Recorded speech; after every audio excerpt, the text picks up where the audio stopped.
Neşe Hanım, öncelikle hayırlı olsun tekrardan. Eviniz ve bahçeniz çok güzel olmuş. Biz size birkaç prefabrik evle alakalı sorular sormak istiyoruz. Tabii. Çünkü müşterilerimiz bunlarla alakalı çok merak edilen soruları bulunmakta.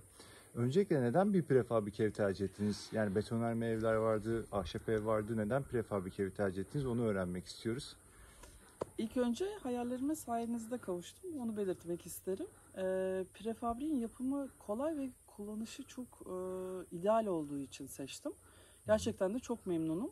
2019'da yapmıştık sizle birlikte. 2 senedir de hem de pandemiyi de çok rahat geçirerek İstanbul sınırları içerisinde kullanıyorum. Sebebi ondan. Pekala. Neşe Hanım, bu evi de evin içerisindeki yaşam nasıl? Atıyorum 2,80 tavan yüksekliği bir ferahlık katıyor mu? Evin metrekare kullanım alanı nasıl? Yani burada ısı izolasyonu nasıl? Ses izolasyonu nasıl? Evde herhangi bir işte kışın üşüyor musunuz? Yani bir sobanız var, kuzine sobanız var. 87 metrekarelik bir eviniz var. Bu kuzine soba bütün evi ısıtabiliyor mu? Sonrasında bu evle alakalı ses konusunda bir problem yaşıyor musunuz? Ses konusunda bir problem yaşamıyorum açıkçası. Ama tabii prefabrik olduğu için de hani %100 diye bir şey söz konusu değil ama hani böyle Normal betonarme. konuşulanlar duyulmuyor iki odada.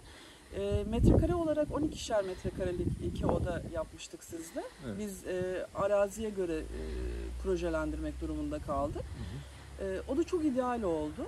Evet, geri kalan kapalı alan 74 metrekarenin 44 metrekaresi gibi böyle salon mutfaktır. Evet. Kullanımı çok çok güzel, çok memnunum. Çok rahatlıkla bu evin içerisinde 8 kişi çok rahat kalabiliyoruz. Isı olarak da şöyle ki gerçekten dışarısı sıcaksa içerisi soğuk oluyor. Ve de kuzine dediğiniz şeyi yaktığınızda 1 saat içerisinde gerçekten şortla tişörtle dolaşabiliyorsunuz kış vakti bile. Ondan çok memnunum.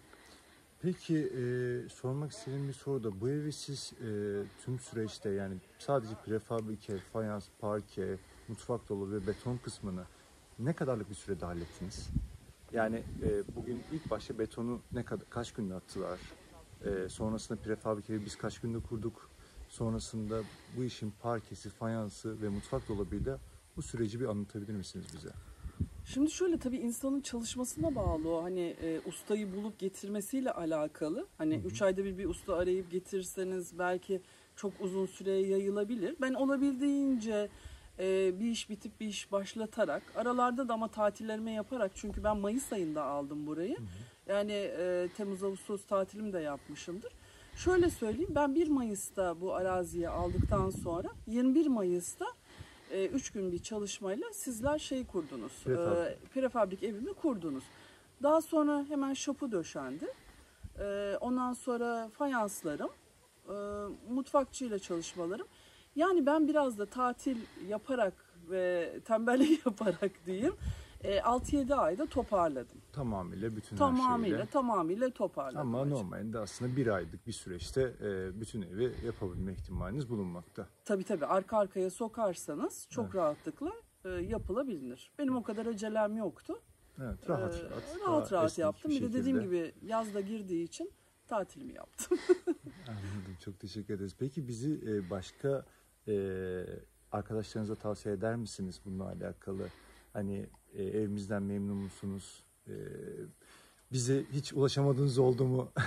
Size hiç ulaşamadığım olmadı. Allah'a şükürler olsun. Hatta teknik servisinizden çok çok memnunum. Onun ötesinde 4-5 arkadaşıma zaten söylemişliğim var. Büyük bir ihtimalle de sizi aramışlardır. Evet. Ama tam olarak bilemiyorum. Takibini yapmadım. Tabii ki tavsiye ederim. Çok teşekkürler. Rica ederim. Var mı eklemek istediğiniz bir şey? Tekrar teşekkür ediyorum. Dediğim gibi hayalim böyle güzel inziva evi yapmaktı. Ve sayenizde bahçeme ekerek, kitabımı okuyarak, yeri geliyor denizime giderek çok güzel bir zaman geçiriyorum. Hem yazlık hem kışlık olarak kullanıyorum. O da çok önemli. Sadece yazlık olarak düşünülmesin. Çok teşekkür ederiz. Sağ olun, Ben var olun. teşekkür Tekrardan ediyorum. hayırlı olsun. Sağ olun, çok Sağ olun, teşekkürler. teşekkürler.